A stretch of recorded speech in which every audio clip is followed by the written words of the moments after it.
ভাল লাগিছে আজি ৰিজাল্ট দিছে মোৰ থাৰ্ড প্ৰফেশ্যনেল পাৰ্টটো মই মেট্ৰিকটো শংকৰদেৱ ডিমৌ চাৰিআলিৰ পৰা পাছ কৰিছোঁ তাৰপিছত হাই ছেকেণ্ডেৰীটো মই কটনৰ পৰা পাছ কৰিছোঁ তাৰপিছত মই নীটত 2019ত পাইছোঁ আৰু আজি মোৰ কমপ্লিট হ'ল MBBS UC লাইফ আৰু এতিয়াৰ পৰা ডক্টৰ হ'লোঁ আৰু মোক বহুত ভাল লাগিছে বিশেষকৈ ক'বলৈ গ'লে আমাৰ অঞ্চলখন অতিকৈ ভিতৰুৱা ধেমাজি জিলাৰ আৰু এইখন অঞ্চলৰ পৰা তেনেকৈ মেডিকেলত পঢ়া নাই ক'ব গ'লে এইটো পৰ্যায়লৈ পাবলৈ মোৰ পৰিয়ালবৰ্গই বহুত সহায় কৰিছে বিশেষকৈ ক'বলৈ গ'লে মোৰ মা দেউতা মোৰ পৰিয়ালবৰ্গ মোৰ বন্ধু বান্ধৱী মোৰ শিক্ষাগুৰুসকল প্ৰাথমিক বিদ্যালয়ৰ পৰা আৰম্ভ কৰি এতিয়া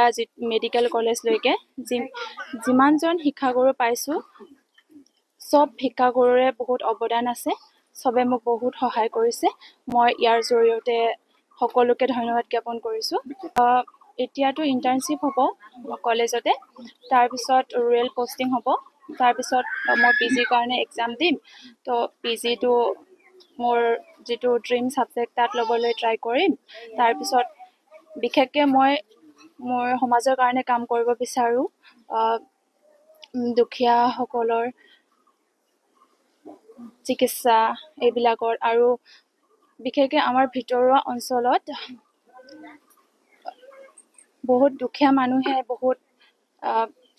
এইবিলাক ৰোগৰ বিষয়ে নাজানে যিবিলাক মই বুজাবলৈ চেষ্টা কৰিম আৰু ট্ৰিটমেণ্ট দিয়াৰ ট্ৰাই কৰিম মই নৱপ্ৰজন্মক এইটোৱে ক'ব বিচাৰোঁ যাতে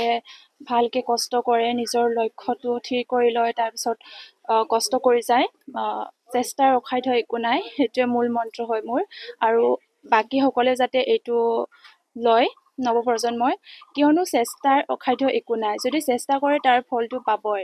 এদিন হ'লেও জীৱনৰ যিটো নেকি উদ্দেশ্য সেই হিচাপত মোৰ ছোৱালীজনীয়ে মোক কৃতকাৰ্য কৰি দিলে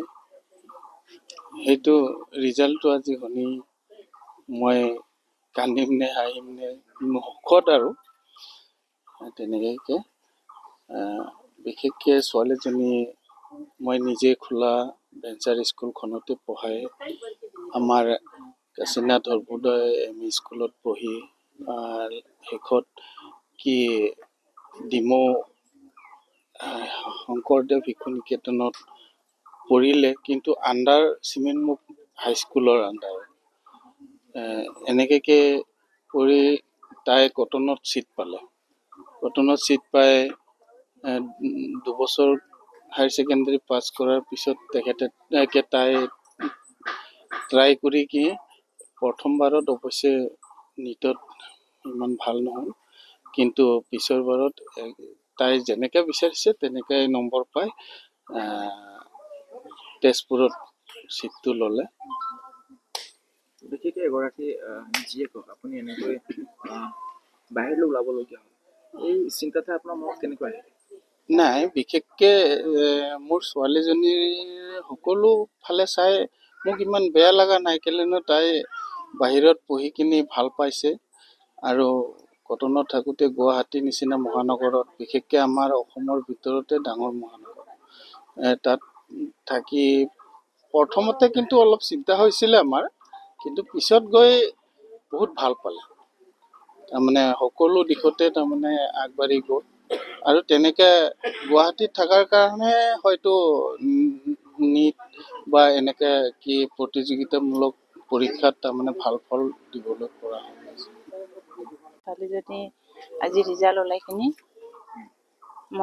মোৰ ল'ৰা নাই মই ছোৱালীবিলাককে ভালকৈ পঢ়াই শুনাই এদিন ডাঙৰ মানুহ হ'ব বুলি ভাবিছিলোঁ যেনেকৈ ভাবিছোঁ তেনেকৈ মোৰ ছোৱালীজনী আজি MBBS পাছ কৰিলে মই ল'ৰা নহ'লেও মই ল'ৰাৰ কাৰণে ইমান কি কৰা নাই কিন্তু ছোৱালীবিলাকে মোৰ ল'ৰা বুলি ভাবিছোঁ যেনে তেনেকৈ কষ্ট মষ্টকৈ হ'লেও ইমান দুখীয়া ঘৰৰ ছোৱালী বাপেকৰো ভেঞ্চাৰ স্কুল খাটি 13 চনতহে স্কুল গ্ৰাণ্ড হ'ল। তথাপিও যেনে তেনে পঢ়ি কিনি আগবাঢ়ি গ'ল, এইটোৱে মোৰ বহুত মনত ভাল লাগিছে। মাতৃ হিচাপে আৰু কি আপুনি গৌৰৱ অনুভৱ কৰিছে? বহুত গৌৰৱ অনুভৱ কৰিছোঁ মই।